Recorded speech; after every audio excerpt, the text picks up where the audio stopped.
Él era mi alma gemela desde la época de la escuela. Yo no podía permitir que él fuera feliz con otra. Hice un amarre de amor para ayudarle a recordar quién era el verdadero amor de su vida, y funcionó. Pero el día de nuestra boda, lo que debía ser el momento más feliz de nuestras vidas, se convirtió en una pesadilla macabra. Hey, oye, antes de contarte el relato de hoy, ¿me regalas un like, por favor? Y aprovecha para comentar. ¿Harías alguna locura por amor? Vamos con la historia de hoy. Me llamo Leticia. Nací y crecí en Ávila, una ciudad que parece detenida en el tiempo, rodeada de murallas antiguas y historias enterradas en las piedras. Soy hija de un matrimonio de trabajadores humildes, pero muy dignos. Mi madre era costurera y mi padre, electricista. Dos ejemplos de esfuerzo y honestidad que siempre se esforzaron por enseñarme que el estudio sería el único camino hacia una vida diferente. En casa, todo giraba en torno a la responsabilidad, el respeto y, por supuesto, el orgullo. Y cuando hablo de orgullo, me refiero principalmente a mi hermano mayor, Alfonso. Se unió al ejército a los 18 años y se convirtió en el orgullo de la calle, de mis padres, de mis tíos e incluso de la panadería de la esquina. Cada vez que nos visitaba, mi madre contaba a todo el mundo que su hijo era militar, y mi padre caminaba con el pecho hinchado como si él mismo hubiera ganado la guerra.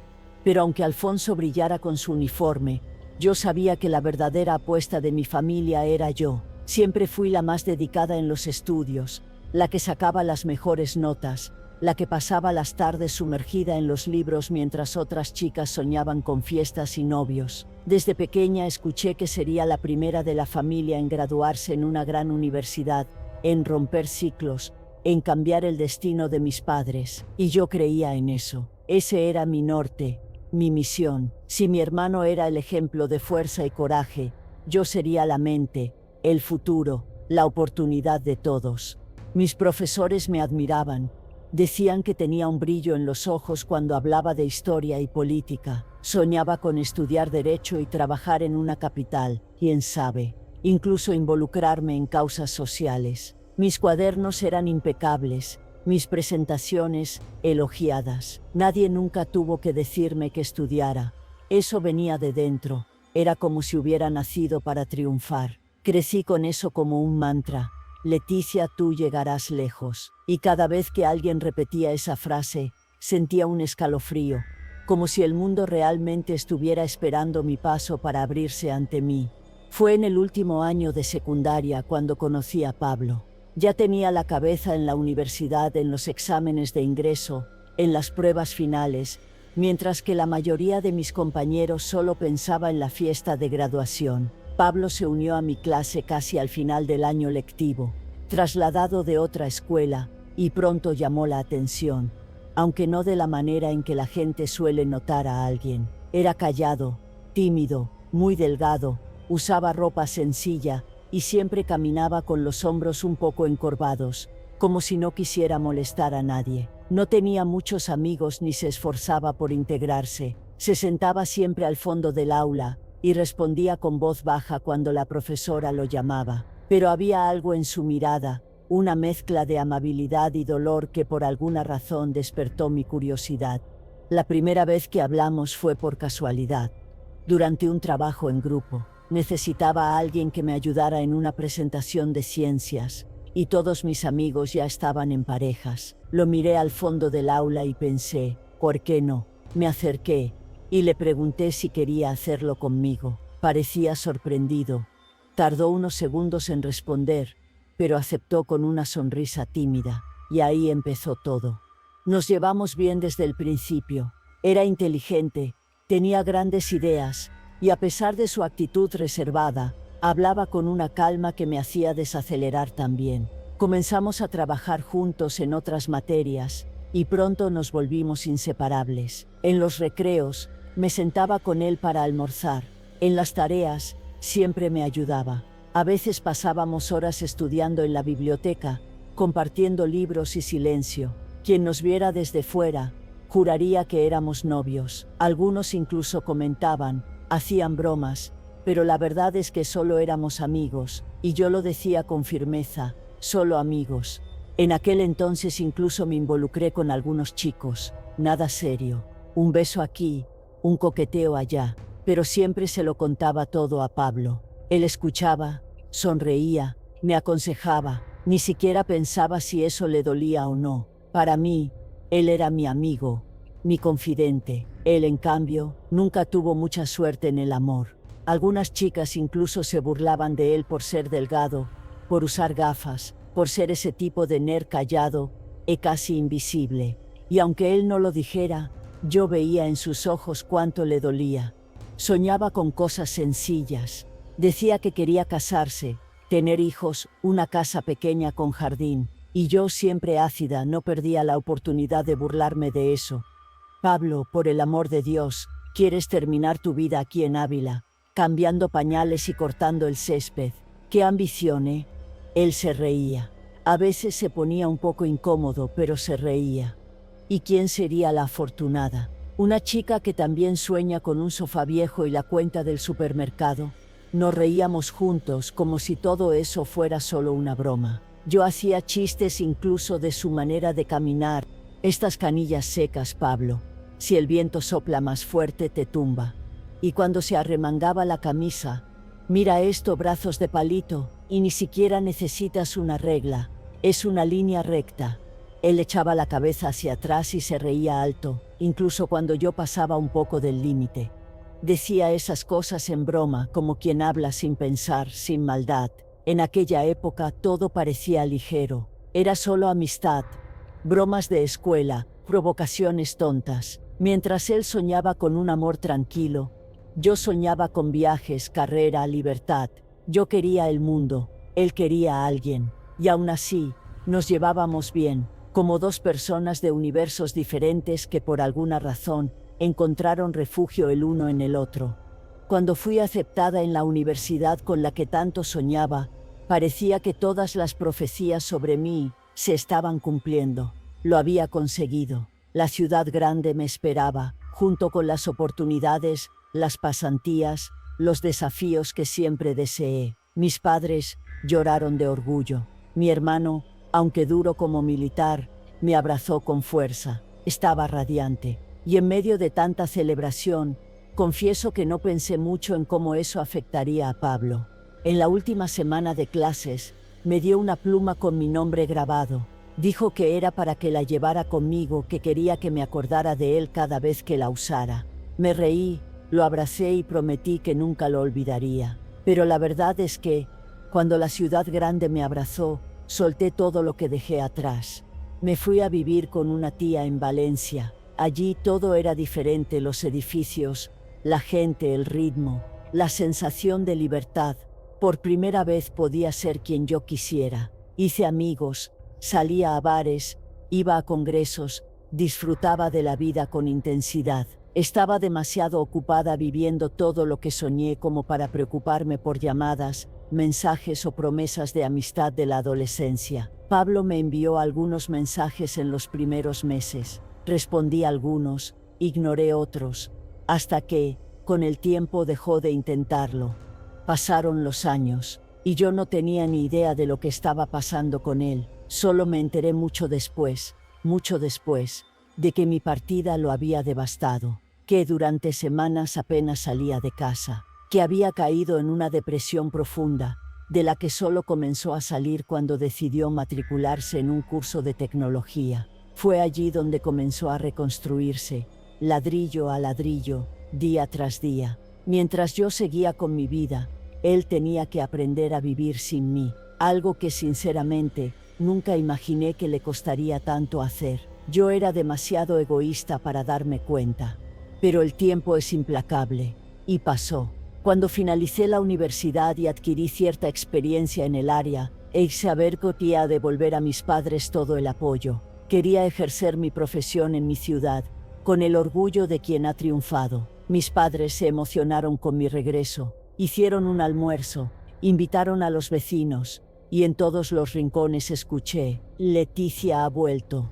Lo que no esperaba era que el regreso trajera a la superficie todo lo que había dejado sin terminar. y todo comenzaría en el momento en que escuché, de boca de mi madre, la frase que me hizo congelar.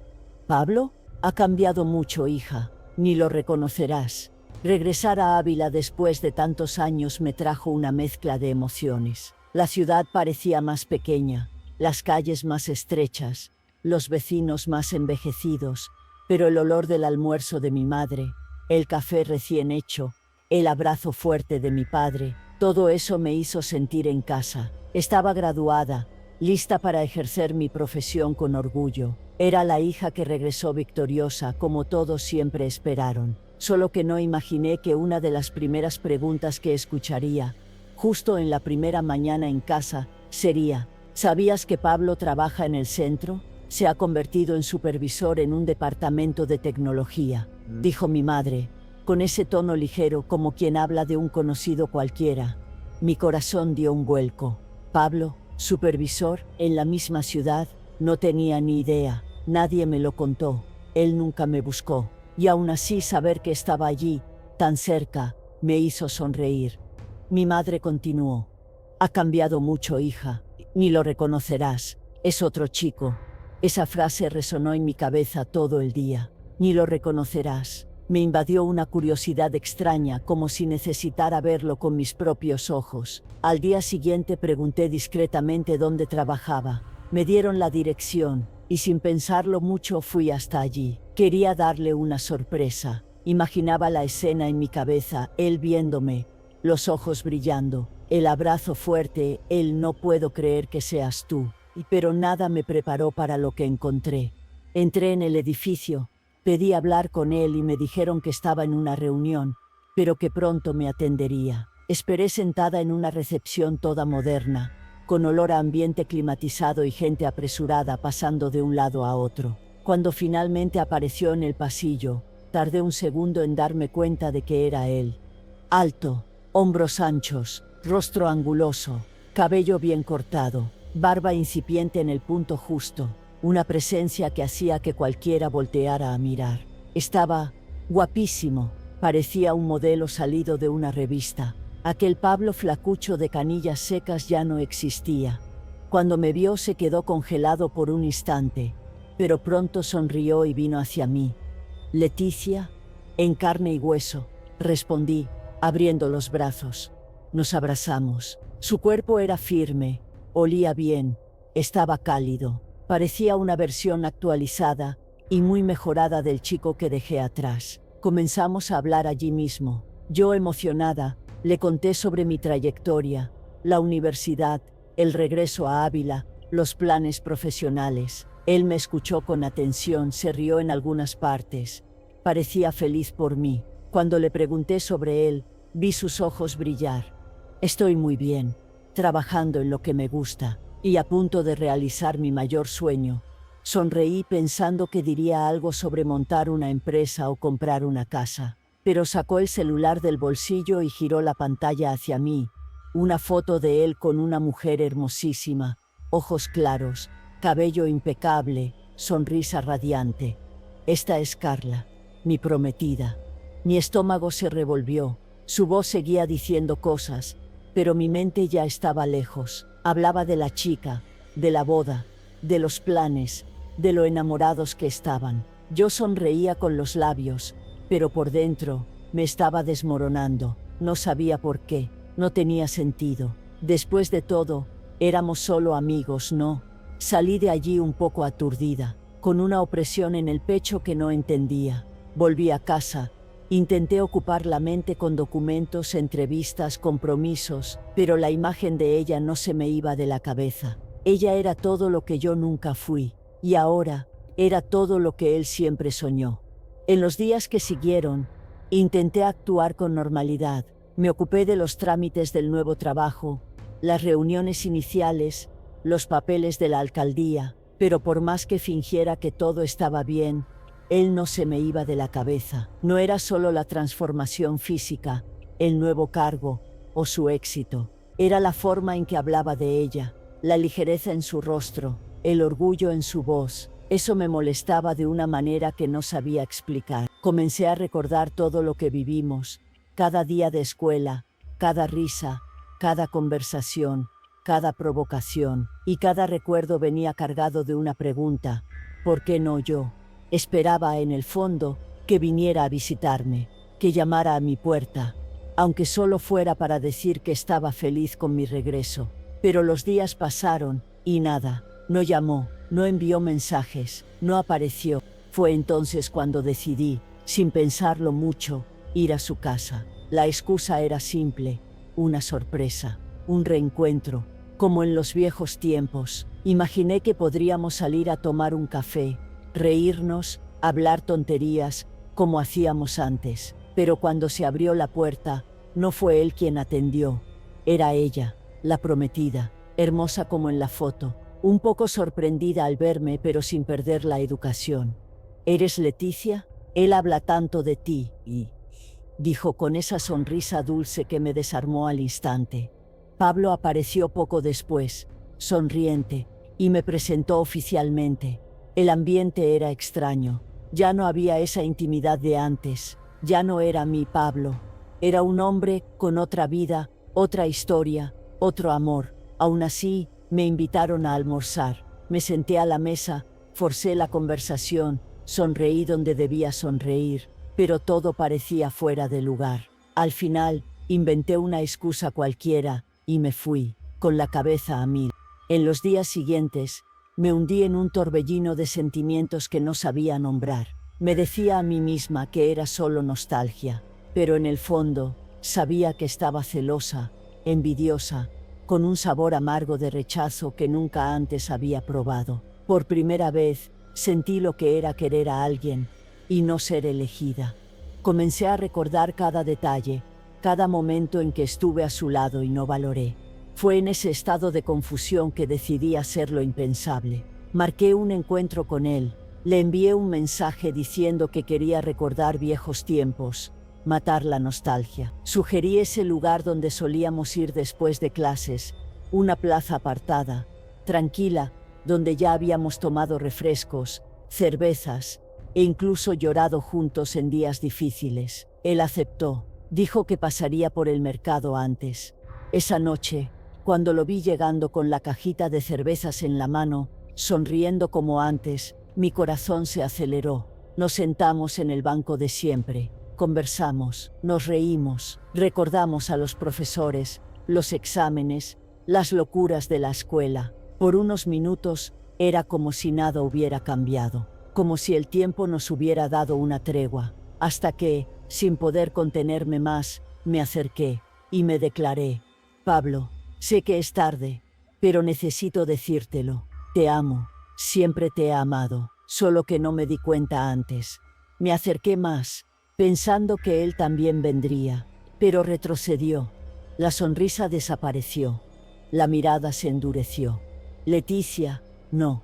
En ese instante, el mundo se me vino encima. Intenté explicarme, decir que estaba confundida, que solo quería una oportunidad, pero él negó con la cabeza y dijo con firmeza: amo a Carla, voy a casarme con ella. Ella fue la única que me vio cuando yo era invisible.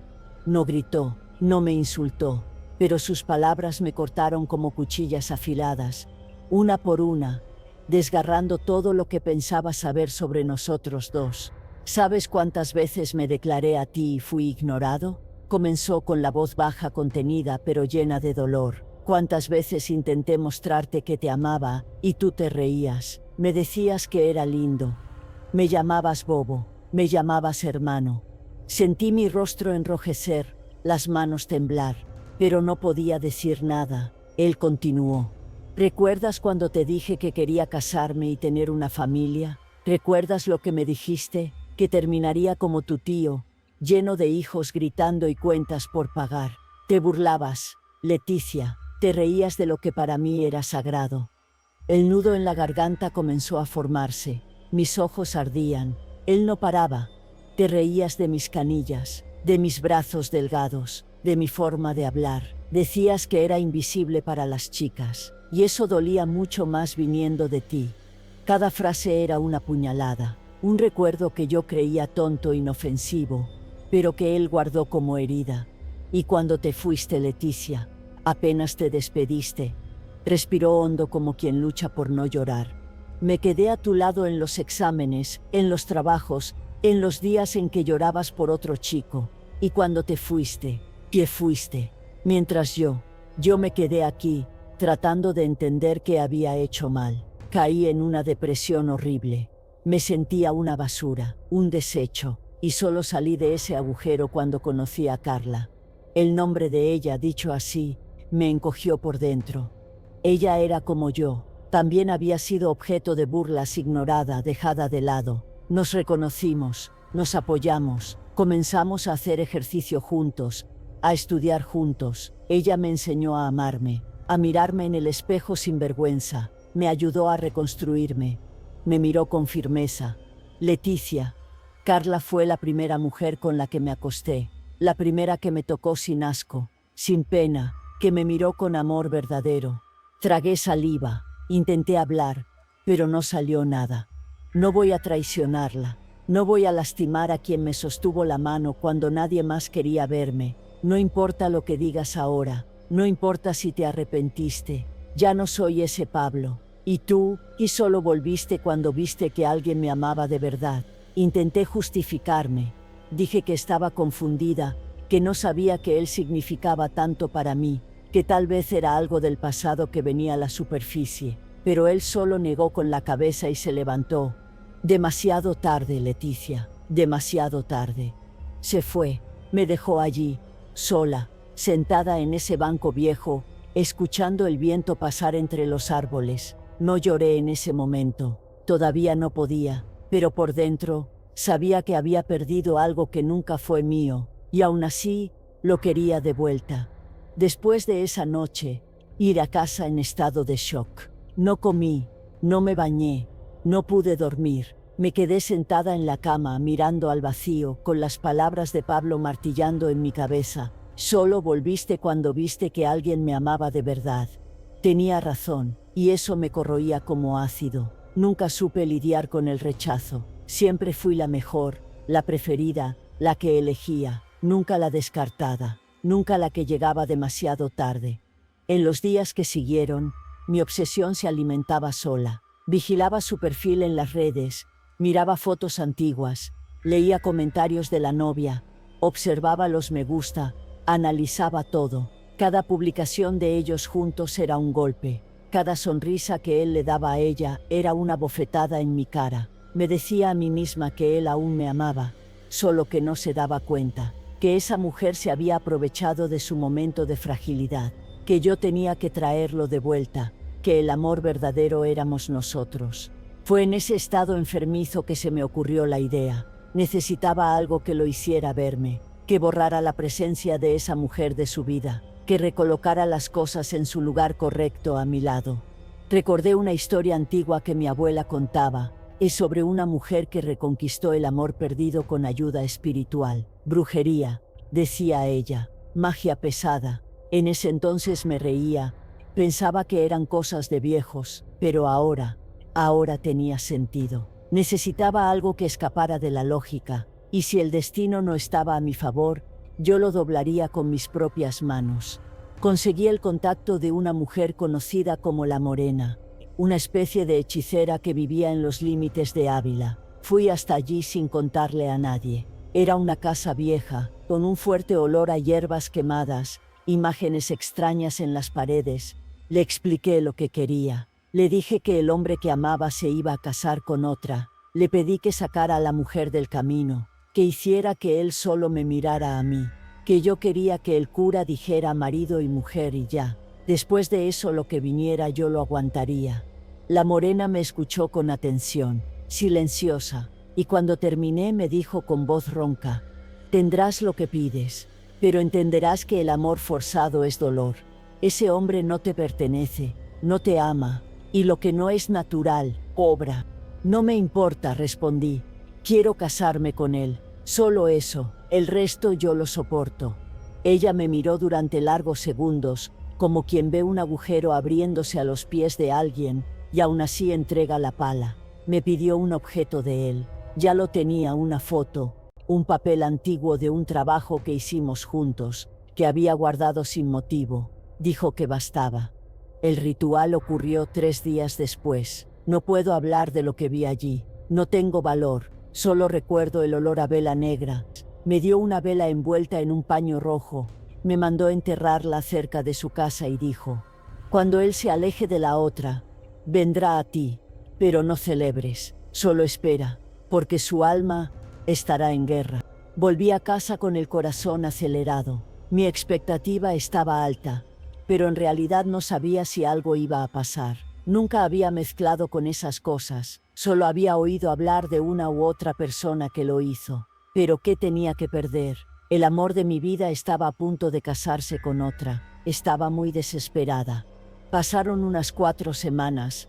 No recuerdo los días exactos, pero fue más o menos eso. El chisme llegó primero por boca de las vecinas. Al principio me quedé con el pie atrás, porque sabemos cómo a la gente le encanta exagerar las cosas. Pero cuando la información comenzó a circular por las redes sociales, ahí sí empecé a llenarme de esperanza. Nadie sabía con certeza qué había pasado, pero todos comentaban que algo extraño estaba en el aire. Carla había sido vista saliendo de su casa con una maleta en la mano y los ojos completamente hinchados. Decían que lloraba tanto que apenas podía hablar. Otros afirmaban que Pablo estaba diferente, callado, desconectado, caminando por ahí. Mi deseo era correr y abrazarlo, porque pensaba que eso era solo porque estaba loco por verme, pero sin tener el coraje. No quería que sufriera, pero tenía que esperar a que él diera el paso. Y lo hizo. Días después reapareció. Me envió un mensaje diciendo que quería hablar. Nos encontramos en la misma cafetería donde solíamos estudiar años atrás. Cuando llegó traía en el rostro un aire cansado, la sonrisa torcida y sin vida. Dijo que las cosas con Carla se habían desgastado, que de repente todo perdió sentido, y que tal vez, solo tal vez, se había equivocado sobre lo que sentía. Yo solo asentía con la cabeza, fingiendo sorpresa, controlando el deseo de sonreír. Todo se estaba desenvolviendo como yo había pedido. Con menos de 3 meses de la separación, ya éramos novios. La invitación fue entregada a pocas personas. No hubo fiesta ni anuncio ostentoso. La decisión se tomó rápido, pero él parecía incapaz de cuestionar nada. Si yo sugería un lugar, él aceptaba. Si yo hablaba de la decoración, él simplemente asentía. La verdad es que Pablo parecía una sombra de sí mismo. Estaba allí, físicamente, pero con la mirada cada vez más distante. Los padres de él demostraron total reprobación. La madre especialmente me miraba con la frialdad de quien ve un crimen, pero no puede probarlo. Ya los padres de la ex prometida vinieron hasta mi casa. Dijeron que su hija estaba emocionalmente devastada, que Pablo había cambiado de la noche a la mañana y que todo parecía mal. Escuché en silencio. Por más que todo pareciera extraño para ellos, para mí era simple. Lo que es mío, volvía a mí, y ahora él estaba conmigo. Conforme la fecha se acercaba, el comportamiento de Pablo se volvía más inestable.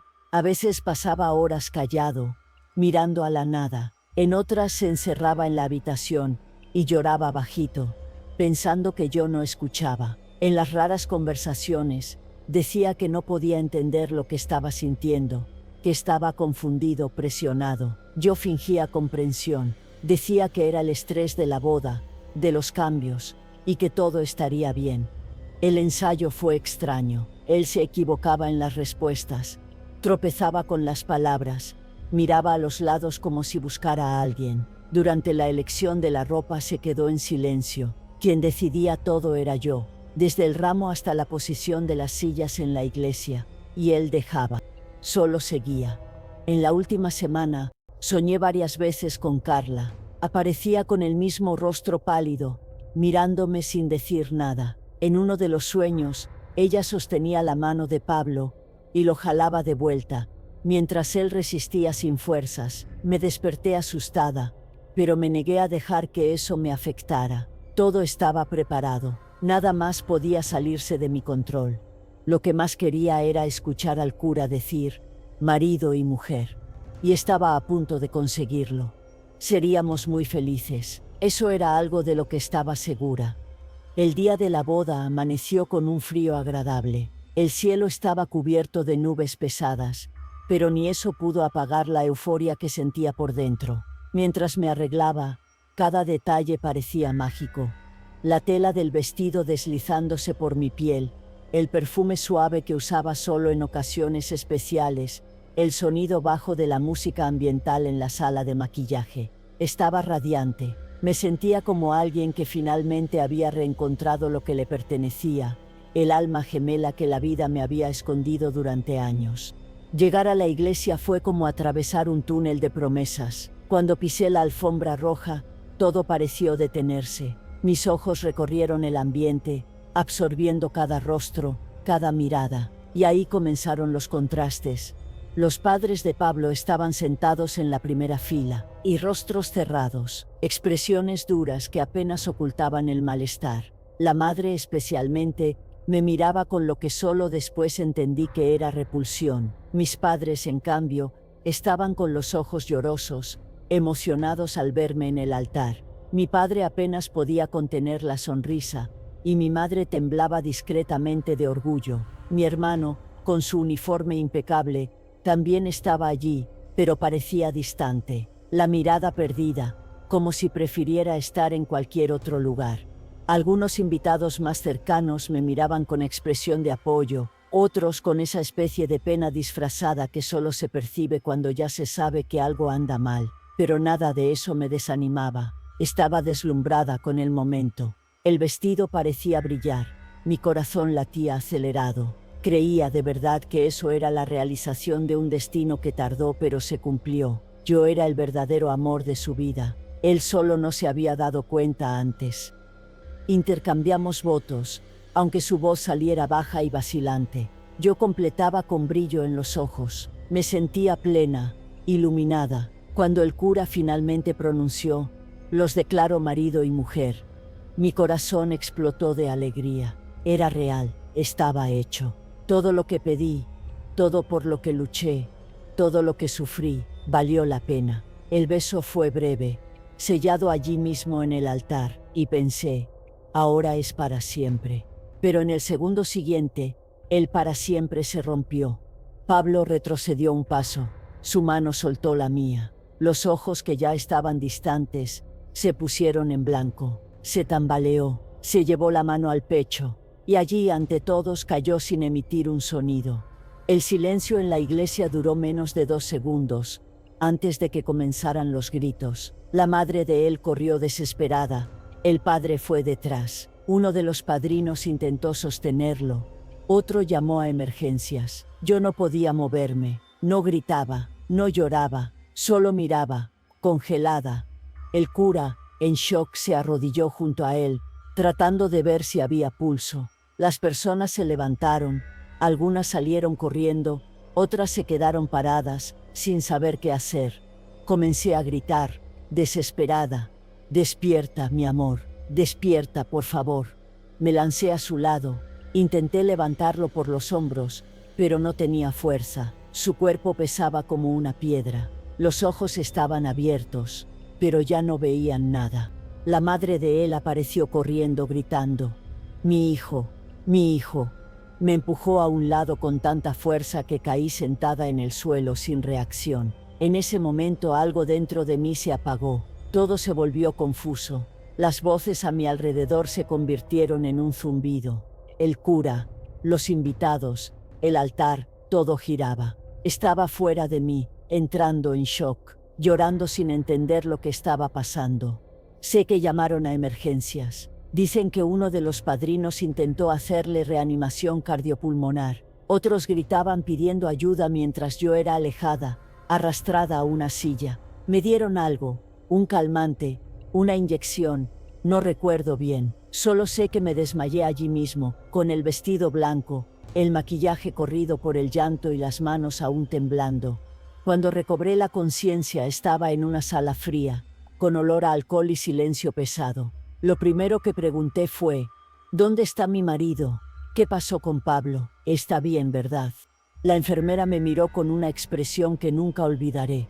Se acercó despacio, y con una voz serena que contrastaba con mi desesperación, respondió, lo siento mucho. No resistió. Había muerto, así simple, seco.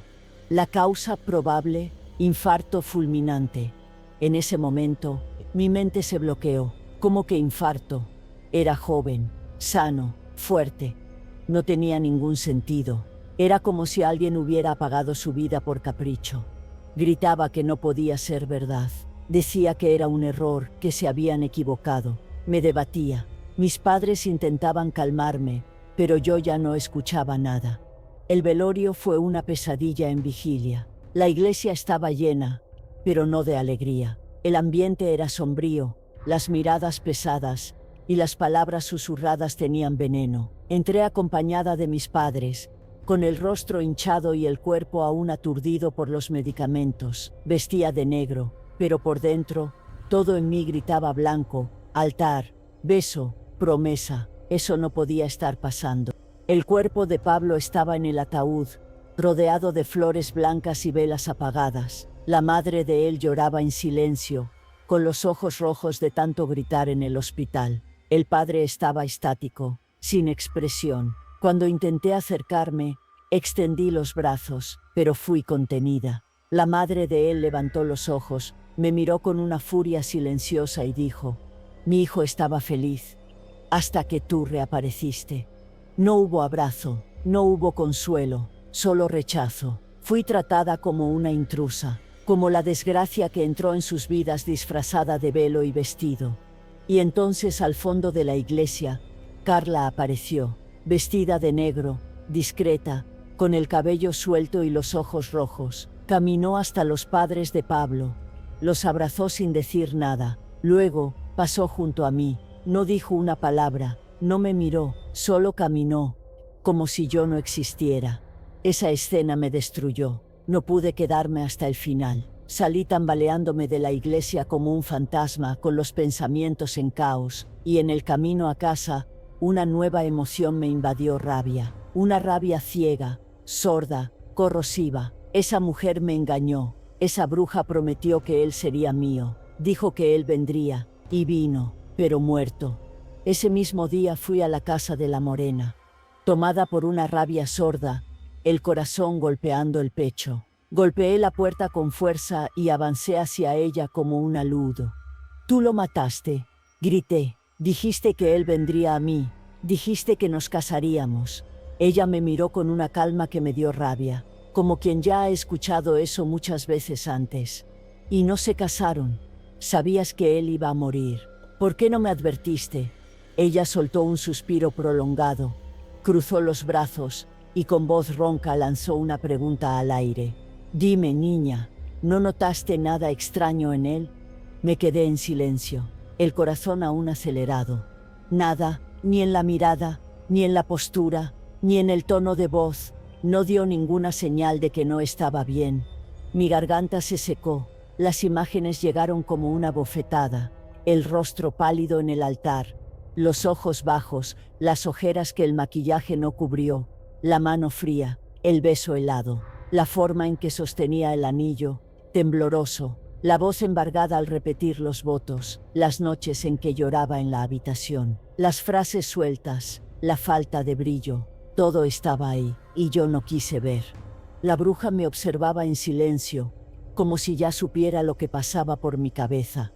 No quisiste escuchar. Quisiste creer que era solo ansiedad, solo nerviosismo, solo una etapa, pero él estaba luchando, y perdió. Sentí que el suelo desaparecía bajo mis pies. Me senté en el primer rincón que encontré, con los ojos llorosos. Su voz continuaba: «El hechizo no crea amor, niña, solo manipula la presencia, y cuerpo presente sin alma no vive». Se dio la vuelta, dándome la espalda, poniendo fin a la conversación con el silencio. Pero yo ya no necesitaba escuchar más nada. En ese instante, cayó sobre mí la verdad que había intentado evitar desde el principio. Yo lo destruí todo, y yo ignoré las señales. Preferí creer que estaba nervioso, cuando en realidad estaba muriendo por dentro. La casa donde vivo hoy es cómoda, organizada, fruto de una carrera sólida que construí con esfuerzo y dedicación. En el papel soy una mujer de éxito, pero por dentro Llevo el peso de un error que ninguna conquista ha podido borrar. Después de todo intenté seguir adelante. Me casé de nuevo, pero el matrimonio no duró. No por falta de intentos, sino porque simplemente no podía volver a amar. Era como si una parte de mí se hubiera quedado atrapada en el altar, junto con el cuerpo de Pablo. Desde entonces mi vida amorosa se convirtió en un desierto, y sinceramente, acepté eso como parte de lo que merezco. De vez en cuando, aún miro sus fotos. Me sorprendo reviviendo los momentos que antes parecían comunes. Pero hoy son recuerdos que queman. Siento una culpa tan profunda, que ni el tiempo ha tenido el valor de tocar. Sé que fui la causa de la ruina de alguien que solo quería ser feliz. Sé que le quité la oportunidad de vivir un amor verdadero, solo porque no soportaba ser rechazada. Ahora dejo una pregunta para quien esté escuchando mi historia. ¿Creen que existe perdón para lo que hice? ¿O estoy condenada para siempre? El espejo era mi peor enemigo. Ese chico guapo habrá mirado hacia mí. Sufría al darme cuenta de que no tenía oportunidad con ningún hombre. Cansada de ser fea, pobre e indeseada, decidí hacer un pacto con María Padilla. ¿Quieres saber lo que pasa en este relato impactante? Haz clic en este video que aparece en tu pantalla. Es de nuestro nuevo canal y cuento contigo para que, al llegar allí, te suscribas de inmediato. Ayúdanos a alcanzar los 1000 suscriptores. Desde ya, gracias por todo el apoyo aquí y en nuestros canales. Gracias.